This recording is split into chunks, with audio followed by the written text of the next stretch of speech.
Ntambama yanamhlanje egameni lenkosi yethu Jesu Kristu waseNazaretha. Kunezwi noma kunemessage engifisa ukuyishare nani bantwana bakaNkulunkulu. Sizothola izwi lethu la ku 2 Kings 5. Amakhosi esibili 5 siqala laphayana ku verse 20. Isihloko sendaba yami engifisa ukuthi sikhulume ngayo isibusiso esinesiqalekiso noma esinochoko esiletha uchoko emntwini. Sizofunda lapha kumakhosi esibili 5 siqale ku verse 20. Cela sikhuleke nini.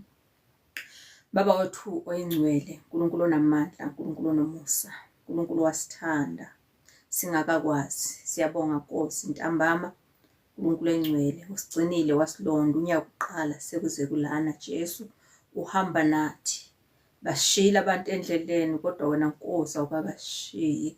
Siyabonga ke Nkosi yezulu nomhlaba ukuthi usasigcinile, usilondile, usiphephisile Baba ezingozini nasemimoyeni yonke emibi, ngisho umoya wokuduka usasigcinile Baba, egameni lika Jesu Kristu waseNazaretha. Sazofunda izwi lakho Nkosi, iba nathi, ngena nathi ke kule nkonzo uNkulunkulu onamandla, usibiyele Nkosi, usivikele, khulumisane nemiphefumulo yethu, buyisane nathi kuwe Nkosi, egameni lika Jesu Kristu waseNazaretha obonga manje kuze kube phakade. Amen. Ntambama ngine message nje enginayo bathandekayo, imessage yochoko nesibusiso. Ngizoqala ngokufakaza ngempilo yami nami ukuthi bengihamba ngaphansi kwesiqalekiso sochoko. Uchoko luza kanjani? Kuba khona ukuthi emndenini nasezihlotsheni nala ezindaweni esiphila khona senza izinto ezinhle. Kunegama lesilungela lithi charity begins at home. I-charity begins at home isho ukuthi umuntu izinto ezinhle siqala ukuzenza emakhaya kithi. Nami ngiyintombazana endala ekhaya kithi. Baye bethi abantu mawuyintombazana endala uyi-deputy parent. Nami bengiyi-deputy parent. Lo moya wokuba yi-deputy parent ubukhona empilweni yami. Iy'ngane zakithi ezincane ezizemva kwami, akekho noyedwa engimfisela ukuthi abe sebuhlungwini. Ngisho ukuhlupheka akekho noyedwa engingafisa ukumbona ehlupheka. Angifundanga, angitholanga amathuba amahle ukuthi ngifunde, kodwa enhliziyweni yami kwama lokho ukuthi ngiyafisa ukuthi ingane zakithi zingadluli kulokho engidlule kukho. Ngaso ngaba usizo nami ekhaya, ngasiza ngancedisa ekhaya kithi ukuthi ingane zakithi zithole ukusizakala ukuthi ziye esikolweni, noma zingafikanga kude kodwa ke zedlula lapha mina engagcina khona. Ngithi kunaleli gama lokuthi angifisi umuzi wakithi ubukeke ngathi uhluphekile. Point number 1. Angifuni ingane zakithi zihlupheke lokho engidlule kukho. Point number 2. Ngathi ngikwenze engikwenzayo nganginalama point ukuthi angifuni ukuthi endaweni umuzi wakithi ubukeke ngathi wohlupheke kakhulu. Angifuni ingane zakithi zingaye esikolweni njengami, ngifisa zona zidlule la mina engigcine khona. Lawo ma-point amabili ngawasebenzela, ngawenza, ngasiza ekhaya. Ikhaya lakithi lalinakho ukuthi-ke kubonakala ingane ziye esikolweni, futhi ikhaya lakithi-ke nalo labonakala lingahluphekile ngendlela ebelizohlupheka ngakhona if bengingaqhamukanga ngasiza nami. Manje-ke ngizoza-ke kuleyo ndaba yokusiza ekhaya, kodwa-ke isifundo sethu-ke sizoyama lapho. Isihloko sendaba sithi-ke isono sikaGehazi nesijeziso sakhe, uverse 20. Kepha uGehazi inceku ka-Elisha umuntu kaNkulunkulu wathi, bheka, inkosi yami imyekile uNahamani lo wase-Aramu ngokungamukeli ezandleni zakhe akulethayo kuphila kukaJehova. Ngiyakugijima ngimlandele ngithathe into kuye. uGehazi wamlandela ke uNahamani uNahamani wathi ukumbona umuntu egijima emva kwakhe wehlika enqoleni ukumhlangabeza, wathi nisahlezi kahle na? Wathi sisahlezi kahle, inkosi yami ingithumile ngokuthi bheka manje kufike kimi izinsizwa ezimbili zamadodana abaprofethi zivela ezintabeni zakwa-Efrayimi. Ake uzinike ithalenta lesiliva nezingubo ezimbili zokuphendulela. uNahamani wathi vuma, wamukele amathalenta amabili, wamncengisisa, wabopha amathalenta amabili esiliva ezingqalathini ezimbili kanye nezingubo ezimbili zokuphendulela, wakunikela ezincekwini zakhe ezimbili zakuthwala phambi kwakhe. Esefike egqumeni, wakuthatha esandleni sazo, wakubeka endlini, wavumela abantu ukuba bahambe basuke. Kepha yena wangena wema phambi kwenkosi yakhe u-Elisha wathi kuye, uvelaphi Gehazi? Wathi, inceku yakho ayiyanga ndawo. Wayesethi, ayiyanga yini inhliziyo yami lapho lowo muntu ephenduka enqoleni yakhe ukukuhlangabeza na? Sekuyisikhathi sokwamukela izingubo neminqumo nezivini nezimvu nezinkabi nezincekukazi na? Uchoko lukaNahamani luyakunamathela kuwe nasenzalweni yakho kuze kube phakade. Wayesephuma yena ebusweni bakhe enochoko emhlophe njengeqhwa. Yileli zwi engifisa sikhulumele kulo noma sifakazele kulo ukuthi-ke uchoko noma isibusiso esinochoko. Bengisakhuluma ngobufakazi bami ukuthi uNkulunkulu wangisiza ukuthi nami makusakhulunywa ngendaba yokuthi charity begins at home, nami ngakulwela lokhu ukuthi ngizoqala ukusiza ekhaya ukuze umuzi wakithi ungabukeki ngathi uhlupheke kakhulu, ukuze futhi abafowethu bengahlupheki noma bengafani nami esikolweni, babe ngcono, badlule kule lizinga mina engigcine kulo lesikolo. Kusho ukuthi-ke kuthe makuqhubeka impilo iqhubeka ngisiza kanjalo, bafunda abanye bafunda ngempela baqeda no high school, futhi ekhaya kithi uNkulunkulu besibusisile bebehlakaniphile nje abafowethu bephasa. Kuthe ngokuhamba kwesikhathi inhliziyo yami yaqala ukubheka mase besebenza, cause eyabe imisebenzi bangcono kunowami. Mina ngiqale ngisebenze ebantwini, ngisize ebantwini, ngithola ukuthi ngisize nami ekhaya. Kuthe bona mase besebenza ngcono, inhliziyo yami yalindela ukuthi bazongisiza mhlawumbe noma nami bazongicabanga. Kodwa akuhambanga kanjalo. Yaqala inhliziyo yami yaba nokukhonona ukuthi kodwa ngasiza. Uyazi uyukhonone noma utshela umuntu oseceleni kwakho, iyofika indaba kulowo muntu wena okhuluma ngaye. Ibuye futhi impendulo, zabuye impendulo ke bazalwane. Enye yafika yathi wawungacelwanga muntu. Enye yafika futhi yathi hayi ukuthi wawuthanda ukubonwa. Lezo mpendulo zazibuhlungu kakhulu enhliziyweni yami. Kangangokuthi ubona umuntu ngathi akakwazi uku-appreciate. Kodwa lezo mpendulo uNkulunkulu uye wangisiza ukuthi beziyiqiniso. Oqala vele bengingacelwanga muntu, kuyiqiniso lokho. Njengoba eyesibili mayithi yona ngangifuna ukubukwa, kuyiqiniso futhi nalokho, ngoba inhloso yami yayithi yona ngifuna ukuthi ekhaya kithi abantu mabebuka ekhaya kithi bengasiboni singabantu abahlupheke kakhulu. Ngakuthola futhi lokho. Azange abantu basibuke besibone sihlupheke kakhulu ngoba ingane zakithi bezikwazi ukuya esikolweni. Ekhaya kithi besingasabonakala sihluphekile. Ingane zakithi ipoint yesibili ukuthi ingane zakithi zingami lapha mina engama khona ngesikolo. Kwenzekile lokho. Manje ngikutholile konke, kodwa manje sekuvuka inhliziyo ende njengekaGehazi. Lithizwi khona izwi lithi khona akukho into okushiwo ngayo ukuthi le intsha. Loyo moya ukhona uyaphila futhi uphila kakhulu endlini kaNkulunkulu. Ngiyayibheka leyo nto ukuthi ayimanga lapho ekuthenini ngasiza ekhaya. Nasenkonzweni kuba khona ukuthi nje nike nikhuleke noma ukhulekisa umuntu ngoba phela singabantu abakholwayo abakhulekayo. Ungamkhulekisa umuntu ethi angisebenzi awuthola umsebenzi. Mayisesebenza kangcono iyafika futhi leyo nto eyafikela uGehazi ikuthuma ukuthi ingathi angangikhumbula phela ukuthi ngoba ngamkhulekisa. Kodwa ekukhulekeni akubhatalwana. Masiya kuNkulunkulu siyocelelana usizo kuNkulunkulu, uNkulunkulu osizayo. Asicelela ukuthi sisazobongwa. uElisha uye wamsiza uNahamani ngokuthi ahambe azicwilise kasikhombisa emfuleni.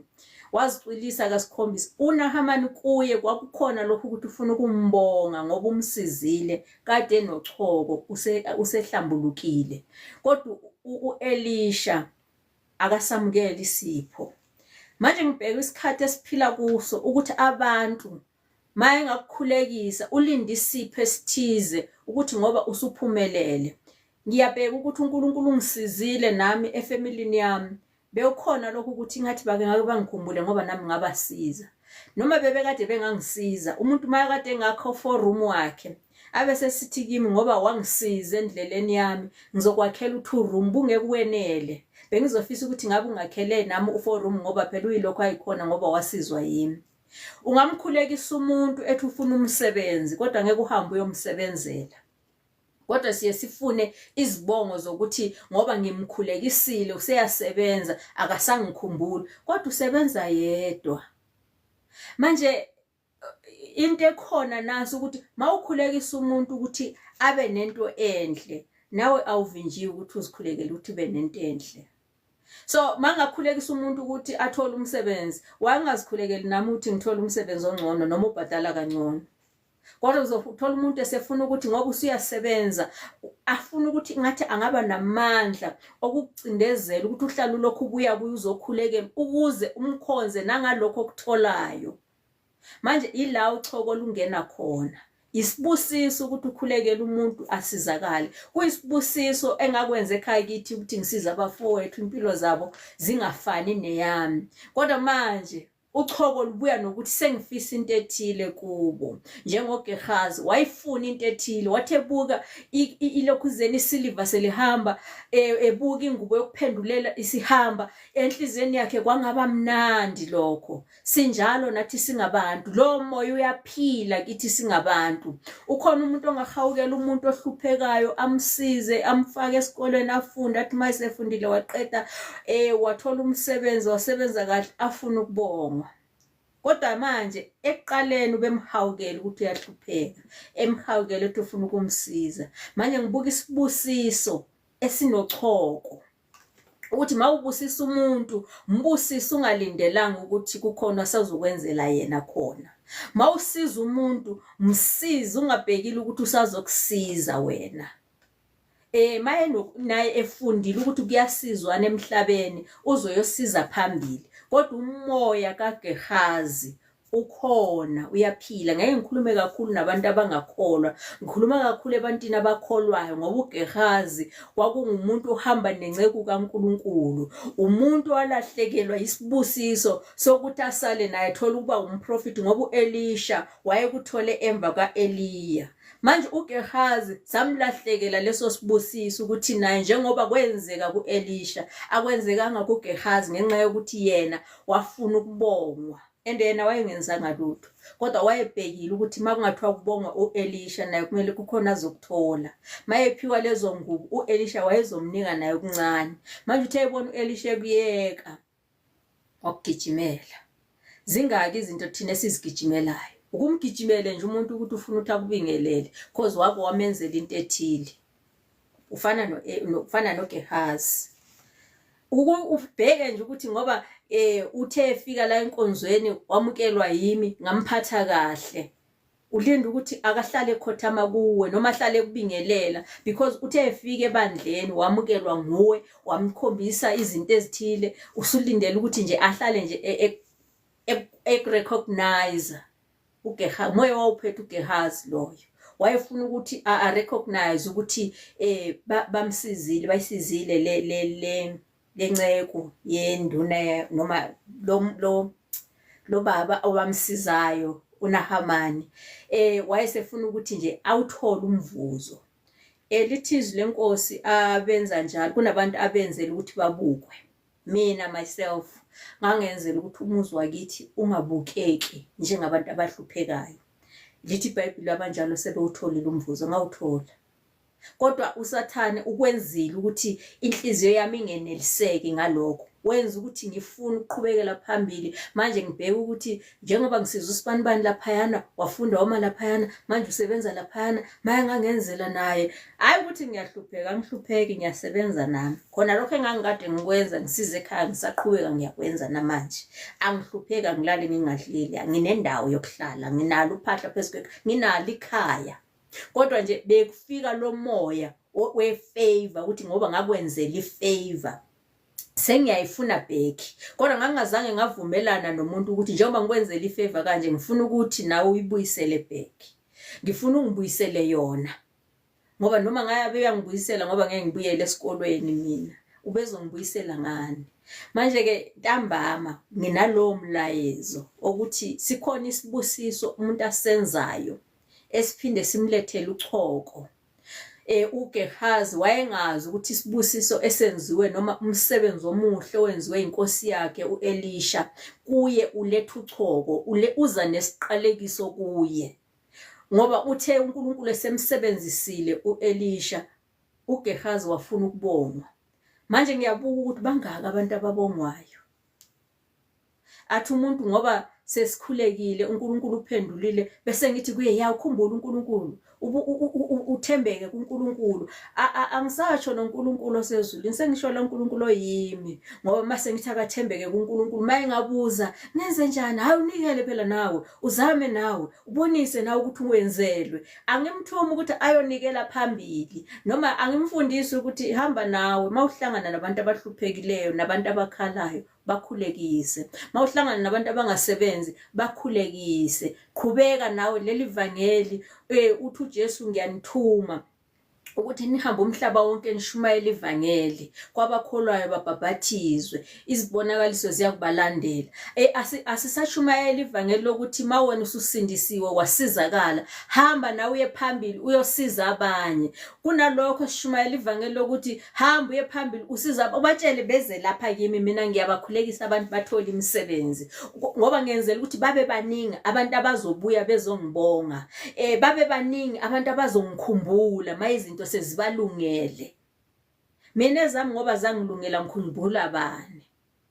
Ivangeli sesilishumayela manje selinochoko. Uchoko alibonakala emizimbeni yethu, kodwa kumoya sibahlophe bazalwane, simhlophe ngochoko ngenxa yezinto esizifunayo ebantwini esike sabasiza. Kukuncane nje ukuthi uwamukele umuntu nje enkonzweni umgqugquzele. Angikhulumi ngokuthi uye washumayela kwaphenduka umuntu. Mabe kwaphenduka umuntu usufisa ukuthi njalo mayefakaza nje angalikhohlwa igama lakho. Njalo noma ebonguNkulunkulu sokumele nje adlule egameni lakho ukuthi hey ngibonga uSibanibani wangisiza abazalwane ngahlangana naye. Before ezokhazimulisa uNkulunkulu nje nawe lakho igama usulingana noNkulunkulu, usuzibekile nawe ekuthenini ulingane noNkulunkulu. Makubongwa nje uNkulunkulu nawe bongwe. Ma umuntu uNkulunkulu efuna ukubonga uNkulunkulu kumele akuthinte nawe ukuthi wangikhulekisa. Kwaphelelaphi nje ukuthi sikhuleke singabheke lutho. Simcele ngoba nguNkulunkulu ophendulayo, nguNkulunkulu osizayo, nguNkulunkulu ophayo, asiphani ngalutho. Indaba ekade sizixoxa singakasindiswa besingakhuluma. Uyabona njengamanje kunama network, kunama social media amanya cheap, ningakhona ukwenza ama video call, nenza ama WhatsApp call, nikhulume kuze kuse. Beziningi kakhulu lezo ndaba. Kodwa namhlanje siphiwe nje umsebenzi wokuthi sikhuleke. Sikhulekisane, sithwalisane imithwalo, sigcwalise ukuthokoza kaNkulunkulu. Akabonga uNkulunkulu. Senzelana izinto ezinhle. Ungathi mawubona umuntu edinga usizo, umsizele ukuthi kusasa ufuna abuye esezokubhadala. Umsizele ukuthi kusasa abuye esezokubonga. Sibhekane nalezo zimo. singamakholwa ukuthi silindele ukuthi nje umuntu uze umuntu ethi nje samkhulekela egula efa wavuka. Usitshalelana ngoba kumele kube uyo obuya yazobonga uNkulunkulu ukuthi ngibonga uNkulunkulu ukuthi abazalwane bakhuleka, abangiphilisanga kodwa bakhuleka, uNkulunkulu wangiphilisa. Futhi noma engasabuyanga nakuJesu bakwenza lokho, waphilisa abantu ababe u10, kwabuyo yedwa wazobonga. Kodwa uJesu azange abaqalekise. Kodwa wafundisa abantu ukuthi bangaka abantu abaphilisiweyo kanti bebengekho abebengekho 10 na. Kodwa kwabuyo yedwa. Kodwa thina umuntu angakhulekelwa aphile abese yekukukhonza nathi kusakuyisikwelede leso. Sesizombalela ukuthi uyabona lo samkhulekela thina. Mbone nje ephila nje wakhulekelwa yithi kodwa akasafuni ukukholwa, akafuni ukumkhonza uNkulunkulu. Songathi ukweleda thina, mayengamkhonza uNkulunkulu ukweleda uNkulunkulu. Mhlawumbe uNkulunkulu nguye ongakathinta inhliziyo yakhe. Manje ke izinto esizenzayo ake siqapheleni bakwethu ukuthi ke azisilethele uchoko na. Azisilethele isiqalekiso. Usuwenze kahle kodwa uhamba uthwele nje isiqalekiso sochoko njengoNahamani. Walahlekelwa nje ukuthi nje kuthiwe nje uyinceko kaElisha ngenxa yokuthi nje wafuna ingubo yokuphendulela, wayofuna nje naleli siliva aligijimela. Wayengazi ukuthi njengoba ephuma la endlini gijima ulanda isiqalekiso, ulanda uchoko olungazanga kuye yedwa, lwaqhubeka lwabasa nasemndenini wakhe wonke. Inzalo yakhe yonke nje yathola leso siqalekiso.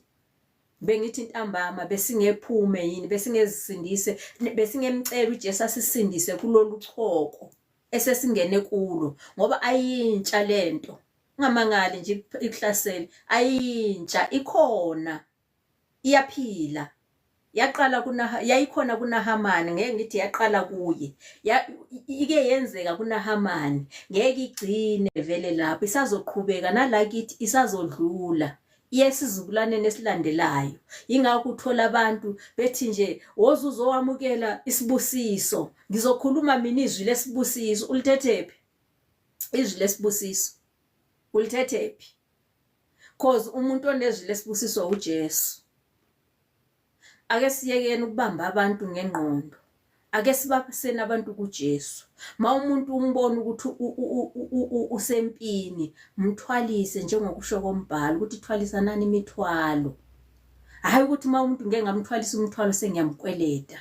Singazilandeli iziqalekiso, singalulanda uchoko. Ntambama nje ngiyanxusa nje, ngiyakhuthaza nami. Angisho ukuthi sengingcono, nami ngisempini, nami ngisizwe inkosi, nami bengizibalela ingane zakithi. Ngisho ngithi yabona ke lo ngimenzele uzungcono kanje, mina kasangikhumbuli. Kodwa inhloso yami ngesikhathi ngiqala ukukwenza lokho kwakungekho ukuthi ngenzele ukuthi angikhumbule. Kwakukhona ukuthi ngenzele ikhala kithi, umuzi wakithi ungadeleleki. Kwakukhona lokho ukuthi ingane zakithi angifisi zibe yilento engikuyo mina ngoba ngiyakwazi ukuthi kubuhlungu kungaye esikolweni ufuna ukuya esikolweni. Ngangizama ukubaphephisa namanje ngisabathanda bafethu, ngiyabathanda. Angibafisela okubi, ngibafisela okuhle futhi. Kodwa nje uSathane bese ngibambe ngokuthi nje ingathi bangangikhumbula. Lelo gama nje lilodwa noma bebekade bengangikhumbula bekungeke kube kunikwenele. Ngalawo mazwi nje ngithi ke ntambama asikhumbuleni ukuthi ke leyo nto uJehova ukuthi nje leyo nto uNkulunkulu akathokozi ngayo njengoba engazange athokoze ngayo ngoNahamani. Wehlelwa nje isiqalekiso yena nomndeni wakhe, akathokozi ngakho ukuthi mawenzela umuntu utho ubusulindela wena wenza ngoba unamandla. Futhi akukho lula ukuthi umuntu akwenzele bona ukuthi uyakhona. Futhi ngeke abuye azokutshela ukuthi akusibo bonke abazobuya bezositshela ukuthi njengoba wangenzela into ethile enhle nami ngisaqhubeka ngisayenza. Manje ngiyabonga kakhulu bathandekayo uNkulunkulu esasenzele lo musa ntambama. Ngicela ukuthi ke sizibhekeni ukuthi lungakanani uchoko esilulandile ngoba kungenzeka asiguli, asinachoko esilibonayo, kodwa lungakanani esinalo kumoya. Ubona singakhuphuki kumoya, sinochoko. Ubona singakhuli ekukholweni, sinochoko, sihlaselekile, siyagula, siphethwe luchoko ngenxa yezinto esizenzile ezinhle futhi. Kodwa manje sesifuna ukuthi sizobonga, sesifuna ukuthi sikhunjulwe.